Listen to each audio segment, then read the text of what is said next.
Hi guys, it's Marianne, Frugal Chef. Hey, why don't we make some salt and pepper pork chops today?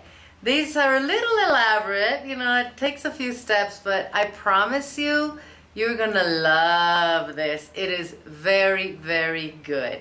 Let's make this, okay? So I'm heating a skillet here, dry, there's nothing in it. And I'm gonna add 2 tablespoons of coarse salt to this. If you could get your hands on Sichuan peppercorns, add a tablespoon of that to this. What we're going to do is just let this kind of start changing color a little bit. And then we are going to grind it.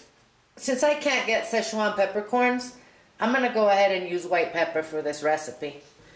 Alright, when your salt starts, turning kind of grayish, it's done. I'll put this now into a little mortar and let it cool down. If you don't have one, you can use a coffee grinder also to crush this. I'm going to add 1/8 of a teaspoon of Chinese 5-spice powder to this and 1/2 teaspoon of white pepper. And I'm going to go ahead and just crush all this salt until it's nice and grinded. If you don't use all of this in this recipe, you can keep this for future use. It's beautiful. I do want to tell you though, don't substitute the Sichuan peppercorns for black peppercorns. It's a completely different thing. Sichuan peppercorns are kind of lemony. They are not spicy like black or green or even the red peppercorns, okay? So white pepper is the closest. And you do have some of the Sichuan peppercorn in the 5-spice. All right. Let's work on our pork chops. You can make this as an appetizer if you want. I'm going to make it as a main meal. We're going to serve it with crispy rice noodles. So I'm going to use 8 pork chops this size. They're not very big, as you can see. And, we're going to feed 6 people. So just so you get an idea. I'm going to trim off all the excess fat. And what I'm going to do is just cut this into thin pieces like this. They don't have to be the same size. We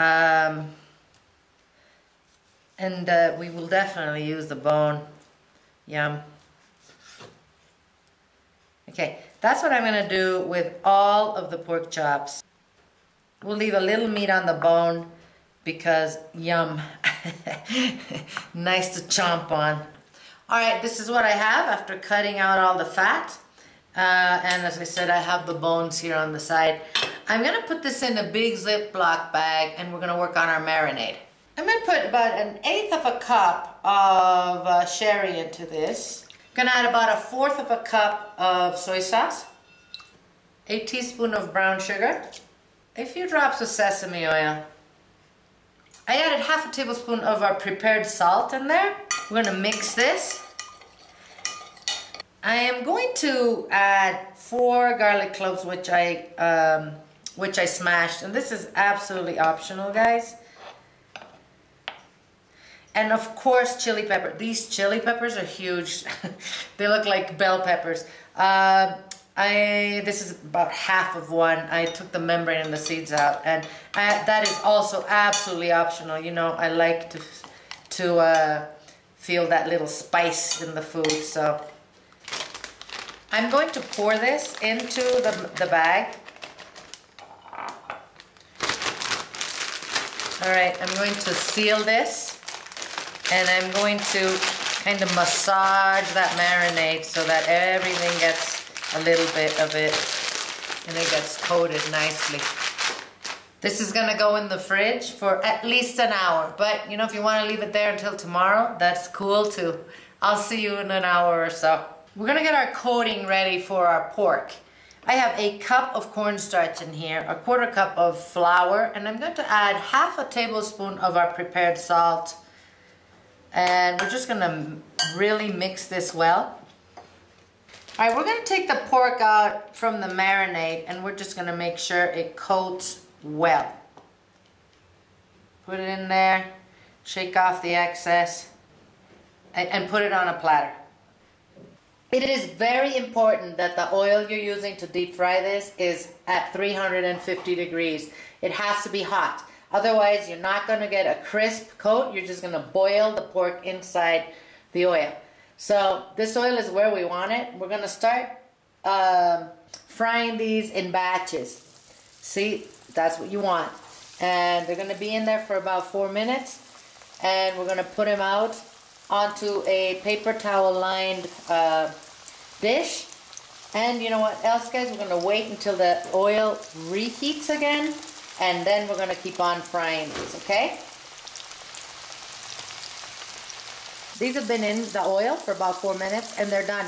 Keep in mind that my meat was really thin. You know, if your meat is thicker, it might take a little longer.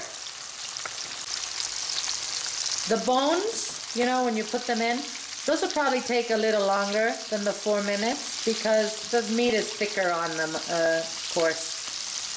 You know, I cannot stress how important it is for you to make sure that oil is hot before you put in the next batch. This is how you're going to get nice, crisp, deep-fried food. Otherwise, you get that oily, greasy stuff that's been, you know, boiling in the oil, which is disgusting. All right, this is my last batch. I am going to wait until it's done, and then I'm going to get rid of all but 3 tablespoons of this oil. All right, now we're just going to stir fry 4 scallions, which I,